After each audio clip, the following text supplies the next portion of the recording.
Joining me right now is the founder of the Atlas organization. He is the author of China's Vision of Victory. Jonathan Ward is here. Jonathan, good to see you. What are you expecting between the Xi Jinping-Vladimir Putin meeting? Hi, Maria. Good to be with you. Well, I think this is just one more step in their partnership. I mean, they're looking to show the world that they're still deeply aligned. I think for Putin, that's more important than it is for Xi, but also for Xi, the Shanghai Cooperation Organization, I think, is going to become an increasingly important organization. I mean, Iran has just submitted to become a permanent member. It's really gathering all the adversaries together in an anti-Western coalition, which was formed 20 years ago now, and many people wrote it off for a long time, thinking that it didn't have any real purpose. But I think we're going to start to see its purpose in the years ahead. And for Putin and Xi, it's a security forum that allows them to counter the West. India is a member, and eventually we'll have to decide if they want to remain close to Moscow. I mean, that's probably the biggest choice that India has to make in this century, whether or not they stick with this sort of non-aligned balancing between an axis of dictators or join the West and join the United States. But as for this meeting, Russia and China call it the Comprehensive Strategic Partnership of Coordination for a New Era. So we shouldn't be surprised by everything that is that we're witnessing, from joint bomber flights, nuclear-capable bomber flights while Biden was in Tokyo in May, to the recent Vostok exercises, which included exercises by land and by sea, and the fact that you've had a flurry of very high-level meetings, presumably in preparation for the Xi-Putin meeting coming up, but the number 3 in the Communist Party essentially voicing support for Putin and for Russia, as reported by the New York Times and other outlets, and then also Yang Jiechi, who's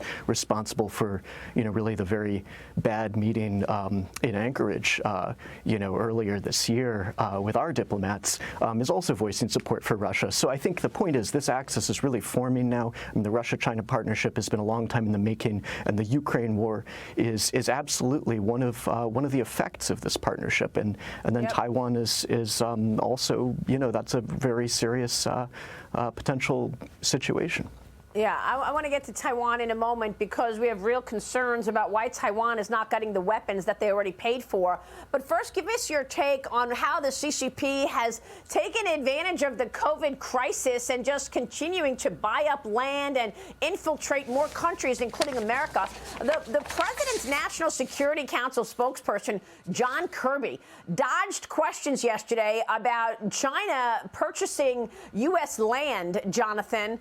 Tell me what's going on and why the CCP is acquiring land in America close to military bases. Is this another part of their surveillance campaigns of America?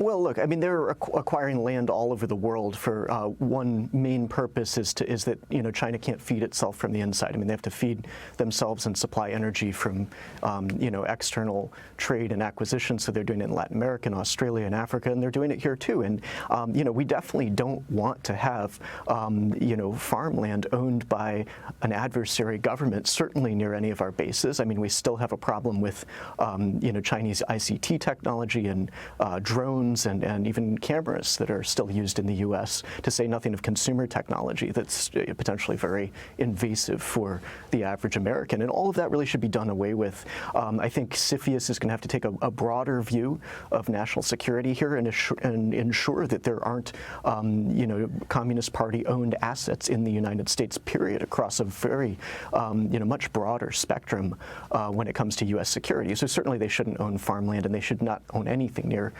bases, and that should essentially be, forced divestitures ultimately. Yeah.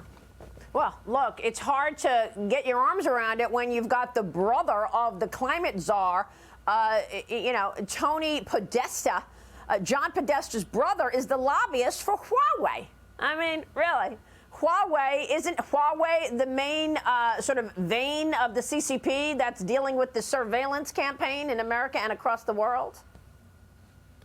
Well, Huawei, I mean, I think we've largely dealt with it in the alliance system, but we're going to need to finish the job on Huawei, which means taking it out in emerging markets. So, places like, Brazil, Indonesia, throughout Africa. I mean, China continues to build up an ICT capability and also other, pieces of the Chinese technology stack, including Alibaba and Tencent and even Baidu. I mean, anything with outbound operations and market strategies, particularly in the emerging world, I think will pose a challenge to U.S. technology dominance, and we're going to have to deal with that. I mean, China's companies are the outbound arm of their grand strategy. It's certainly where a lot of the important technology is created and where that goes to global markets. So we may have pushed that back in the U.S., in Britain and Australia. The Indians rejected it early on, but it's thriving in much of the world, and we're not paying attention to that, and that has to be essential to our, our own strategies for Africa and Latin America and the Indo-Pacific, all of which we need to work much harder on in the economic element.